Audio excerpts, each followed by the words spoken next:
ഇറാഖിന്റെ മരുഭൂമിയിൽ ഇസ്രായേലിന്റെ സൈനിക കേന്ദ്രം കയ്യോടെ പിടികൂടി ഇറാഖ് സൈന്യവും ഷിയ മിലീഷ്യകളും നശിപ്പിച്ച വിവരങ്ങളും പുറത്തുവന്നു. വാൾസ്ട്രീറ്റ് ജേർണലാണ് വളരെ പ്രാധാന്യത്തോടുകൂടി ഈ റിപ്പോർട്ട് പുറത്തുവിട്ടത്. അതോടുകൂടി ഇസ്രായേലിൻ്റെ പത്രങ്ങളും മറ്റ് മീഡിയകളും ഇത് സ്ഥിരീകരിക്കുകയും ചെയ്തു. കഴിഞ്ഞ ദിവസമാണ് ഇതിനാസ്പദമായിരിക്കുന്ന സംഭവം ഇറാഖിൻ്റെ മരുഭൂമിയിൽ നടക്കുന്നത്. പറയുന്ന കാര്യം ഇങ്ങനെയാണ്: അനുമതിയില്ലാതെ ഇസ്രായേലിൻ്റെ രഹസ്യ സൈനിക കേന്ദ്രം ഇറാഖിൻ്റെ ബാഗ്ദാദിനോട് ചേർന്നുള്ള വടക്കൻ മേഖലയിൽ ആരംഭിച്ചു. ഒരു മരുഭൂ പ്രദേശം പോലെയുള്ള സ്ഥലങ്ങളിലാണ്, സാധാരണഗതിയിൽ ആളുകൾ താമസിക്കാത്ത ഒഴിവാക്കപ്പെട്ട പ്രദേശം പോലെയുള്ള ഏരിയക്കുള്ളിലാണ് ഈ പ്രവൃത്തി നടന്നത് എന്ന് ചുരുക്കം.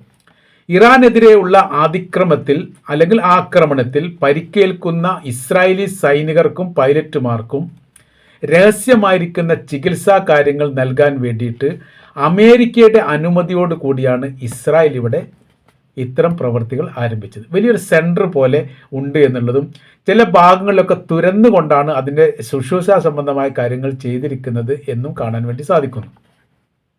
അപ്പോൾ ഇവിടെ വിഷയം എന്ന് പറഞ്ഞാൽ അമേരിക്ക തന്നെ ഇറാഖിൻ്റെ അകത്ത് താൽക്കാലികപരമായ രീതിയിലുള്ള അനുമതിയോട് കൂടിയിട്ടാണ് പ്രവർത്തിക്കുന്നത്. അപ്പോൾ ഇതേ അമേരിക്ക തന്നെയാണ് ഇസ്രായേലിന് അവിടേക്ക് പ്രവേശനം നൽകിയത്. ഏത് ഭാഗത്തു കൂടിയാണ് ഇസ്രായേൽ ഈ പ്രദേശത്തേക്ക് എത്തിയത് എന്നുള്ള വിവരം കിട്ടിയിട്ടില്ല. പക്ഷെ പറയുന്ന കാര്യം ഇങ്ങനെയാണ്: അമേരിക്കയുടെ ഈ സൈനിക ബേസും അതേപോലെ തന്നെ സൈനിക എയർപോർട്ടും അവിടെ പ്രവർത്തിക്കുന്നുണ്ട്.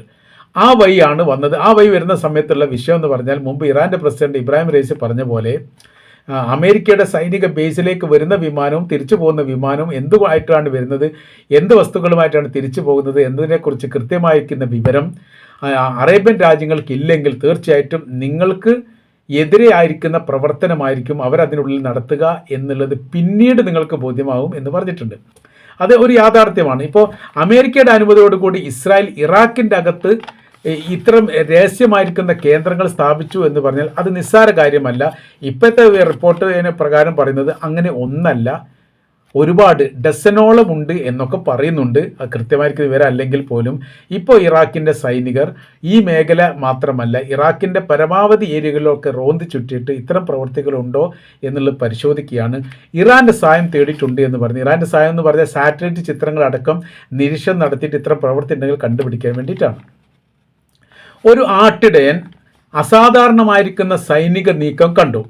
ഇത് അധികൃതരെ അറിയിച്ചു. ഈ മേഖലയിലൂടെ ആട്ടിടയൻ ഒരു സ്ഥിരമായ രീതിയിൽ ഇറാഖി പൗരൻ കുറച്ച് ആടുകളുമായിട്ട് പോവാറുണ്ട് എന്നാണ് പറയപ്പെടുന്നത്. അങ്ങനെ പോകുന്ന സമയത്ത് ഏരിയകൾ മാറിയിട്ട് കുറച്ച് ആടുകളെ കാണാതെങ്ങാനായി. അപ്പോൾ ആടുകളെ അന്വേഷിച്ചിട്ട് ഇദ്ദേഹം ഇതിൻ്റെ പുറകെ പോയി. അപ്പോൾ ഏതോ ഒരു പർവ്വതത്തിൻ്റെ തായ്വാരത്തോ ഈ മേഖലയിലാണ് ഈ ആട്ടുംകുട്ടികൾ 16-18 ആട്ടുംകുട്ടികളൊക്കെ അപ്രത്യക്ഷമായത് കണ്ടെത്തിയത്. കുറച്ച് ആളുകൾ കണ്ടെത്തിയ സമയത്ത് ഈ ഏരിയയോട് ചേർന്നിട്ടാണ് ഇങ്ങനെ അസാധാരണമായിരിക്കുന്ന കുറച്ച് സൈനികർ പോകുന്നുണ്ട്, വരുന്നുണ്ട്. പിന്നെ മറ്റൊരു ഭാഗത്ത് ഹെലികോപ്റ്റർ ഇറങ്ങുന്നുണ്ട്. എന്നാൽ ഇറങ്ങിയിട്ട് മുന്നോട്ട് പോകുന്ന സൈനികരെ കാണുന്നില്ല.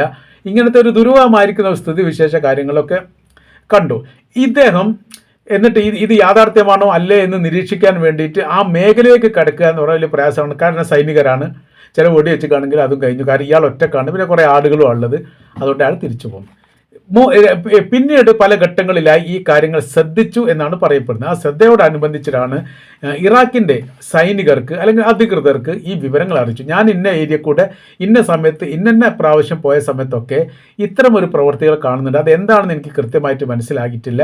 സൈനികരാണ് എന്ന് കാണുന്നു, അത് അമേരിക്കയുടേതാണോ മറ്റാണോ എന്നുള്ളത് കാണാൻ വേണ്ടി സാധിക്കില്ല എന്ന് പറഞ്ഞപ്പോൾ അധികൃതർ ആ മേഖല കേന്ദ്രീകരിച്ചുകൊണ്ട് വളയുകയോ നിരീക്ഷിക്കുകയോ പരിശോധന നടത്തുകയോ ചെയ്തു.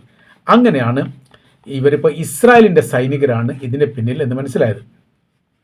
ഇറാഖിൻ്റെ സൈന്യം റോന്ത് ചുറ്റി പിന്നീട് ആക്രമണം നടത്തി. ഈ വിഷയവുമായിട്ട് ബന്ധപ്പെട്ട് UN പരാതി നൽകാൻ വേണ്ടിയിട്ട് ഇറാഖ് തീരുമാനിക്കുകയും ചെയ്തു. ഈ മേഖല കേന്ദ്രീകരിച്ചുകൊണ്ട് പിന്നീട് വെടിവെപ്പ് നടന്നു. ഒരു ഇറാഖിൻ്റെ സൈനികൻ കൊല്ലപ്പെട്ടു എന്ന റിപ്പോർട്ട് പുറത്തു വരുന്നുണ്ട്. എന്നാൽ വെടിവെപ്പ് രൂക്ഷമായിരുന്നു, വലിയ നാശനഷ്ടങ്ങൾ ഉണ്ടായിട്ടുണ്ട് എന്ന് പറയപ്പെടുന്നു. സ്ഥിരീകരിക്കപ്പെട്ട റിപ്പോർട്ട് ഇപ്പോഴും പുറത്തു വന്നിട്ടില്ല. വ്യോമസേനയ്ക്ക് ലോജിസ്റ്റിക് പിന്തുണ നൽകാൻ വേണ്ടി ഇസ്രായേലിലെ സ്പെഷ്യൽ ഫോഴ്സും രക്ഷാപ്രവർത്തക സംഘവും ഉണ്ടാക്കിയ ഒരു നിരീക്ഷണ സംവിധാനമാണ് ഇത് എന്നാണ് പറയുന്നത്.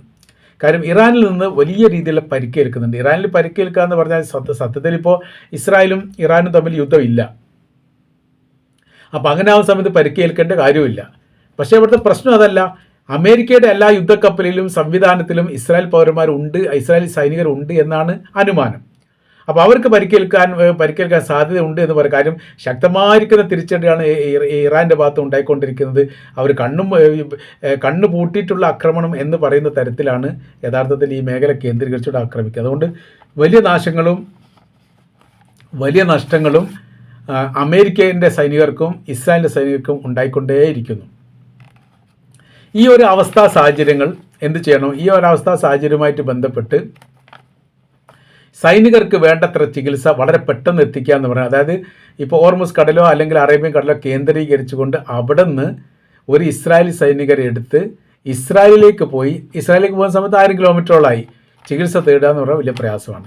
മറ്റേതെങ്കിലും അറേബ്യൻ രാജ്യങ്ങളിലേക്ക് ഇപ്പോഴത്തെ നിലവിലെ സാഹചര്യത്തിൽ ഒരു ഇസ്രായേൽ പൗരനെ ചികിത്സിക്കാൻ വേണ്ടി ഒരു ആശുപത്രി വിട്ടുകൊടുക്കില്ല. അത് മറ്റൊരു തലത്തിലേക്ക് വരും. അങ്ങനെ സംഭവം പുറത്ത് വന്നു കഴിഞ്ഞാൽ ആശുപത്രി കേന്ദ്രീകരിച്ചുകൊണ്ട് ഇറാൻ ആക്രമിക്കുമെന്ന് അറേബ്യൻ രാജ്യങ്ങൾക്ക് പേടിയുണ്ട്. അതുകൊണ്ട് അതും പറ്റില്ല. തൊട്ടടുത്ത സ്ഥലം എന്ന് പറയുന്നത് പിന്നീട് ഈ പറയുന്ന ഇറാഖാണ്. ഇറാഖിൽ അമേരിക്കയുടെ സൈനിക ബേസ് ഉണ്ട്. അമേരിക്കയുടെ സൈനിക ബേസ് കേന്ദ്രീകരിച്ചുകൊണ്ടാണ് ഇറാനെ ഇസ്രായേൽ ആക്രമിച്ചത് എന്ന് പറഞ്ഞിട്ടുണ്ട് 2025 ആക്രമിച്ച സമയത്ത്. മറ്റൊരു റിപ്പോർട്ടിൻ്റെ അകത്ത് പറയുന്നത് ഖത്തറിനെ ആക്രമിച്ചതിൽ ഒരുപക്ഷെ ഈ ഇറാഖിലുള്ള സൈനിക ബേസ് ഉപയോഗിച്ചുകൊണ്ടായിരിക്കാം, അതല്ലെങ്കിൽ ഖത്തറിൽ തന്നെ ഉള്ള അമേരിക്കയുടെ സൈനിക ബേസ് ഉപയോഗിച്ചുകൊണ്ടായിരിക്കാം.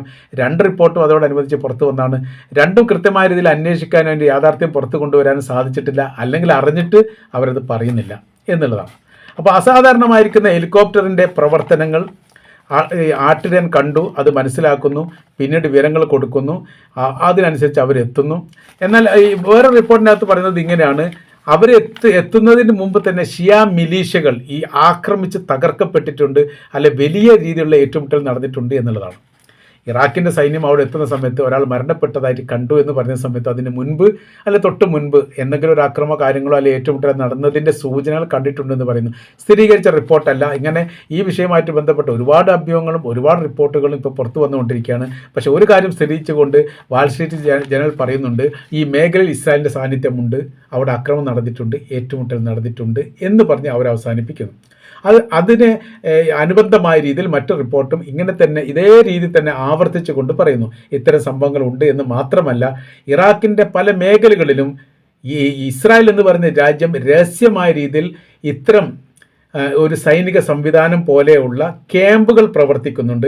എമർജൻസി ആയിട്ട് സൈനികർ ചികിത്സ നൽകുക എന്നതാണ് ഉദ്ദേശമെങ്കിൽ പോലും രാത്രി കാലങ്ങളിൽ അവർ നിരീക്ഷണം നടത്തുന്നുണ്ട്. മറ്റ് അതിർത്തി രാജ്യം എന്ന് പറയുന്ന സമയത്ത് ഇറാൻ തന്നെയാണ്. ഇറാൻ്റെ അതിർത്തിയെ കേന്ദ്രീകരിച്ചുകൊണ്ടും ഹോർമുസ് കടൽ പോലെയുള്ള മേഖല കേന്ദ്രീകരിച്ചുകൊണ്ടും കൃത്യമായ രീതിയിൽ നിരീക്ഷണം നടത്തി അവരെ ആക്രമിക്കാനുള്ള സംവിധാനം ഒരുക്കുക എന്നതിനു കൂടി വേണ്ടി ഈ മേഖല ഉപയോഗിക്കുന്നുണ്ട്. ഇപ്പം നിലവിൽ മിഡിൽ ഈസ്റ്റ് ആണെങ്കിലും ഈ പറയപ്പെട്ട ഇറാഖിൻ്റെ മേഖല ആണെങ്കിലും എവിടെ നോക്കുകയാണെങ്കിലും അതിൽ അമേരിക്കയുടെ സൈനികരോടൊപ്പം ഇസ്രായേലിൻ്റെ സൈനികരും ഉണ്ട് എന്നും പറയപ്പെടുന്നു. സംയുക്തമായ രീതിയിലുള്ള ഒരു ഓപ്പറേഷനും പ്രവർത്തികളും ആ കാര്യങ്ങളുമാണ് ഈ മേഖല കേന്ദ്രീകരിച്ചുകൊണ്ട് ഇപ്പോൾ ചെയ്യുന്നത് എന്ന് ചുരുക്കം.